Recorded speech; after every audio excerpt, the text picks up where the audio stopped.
ગઈકાલની match જોઈને તો શાહરુખ ખાન પણ કહેતા હશે, આના કરતા તો હું રમી આવું તો સારું હતું. હારી જતો એમ કહેવાતો થાત કે આપણને કઈ આવડતું હતું એટલે. પણ એક વાત કહો મને, हार के जीतने वाले को बाजीगर कहते हैं, मगर जो हारता ही रहे उसको क्या कहते हैं?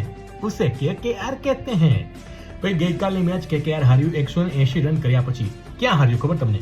કેકેઆર પોતાની ઇનિંગમાં 20 ઓવરમાં 57 ડોટ બોલ રમ્યું. 57 એટલે કે 20 ઓવરમાંથી 9.25 ઓવર મેડન રમ્યું, છતાંય 180 રન સુધી પહોંચી ગયું. વિચાર કરો કે એ 57 બોલમાં 57 રન થયા હોત ને તો પણ સ્કોર 240 ની આડેગાડે પહોંચ્યો હોત અને કેકેઆર આસાનીથી જીતી શક્યું હોત.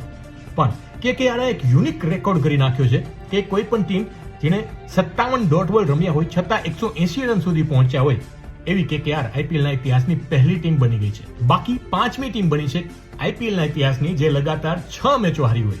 ડેક્કન ચાર્જર્સ 2012માં, ત્યારબાદ દિલ્હી એકવાર હાર્યું હતું, આરસીબી પણ એકવાર હાર્યું હતું લગાતાર 6 મેચ. 2019માં એમઆઈ પણ હારી ચૂક્યું છે લગાતાર 6 મેચ ઓપનિંગ સિઝનની. અને હવે કેકેઆર 6 મેચ હાર્યા પછી ટેબલની નીચે જઈને બેઠા છે.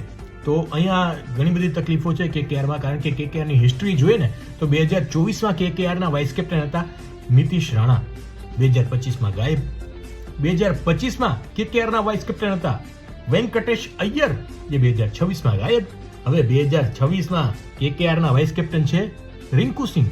જોઈએ એની સાથે શું થાય છે.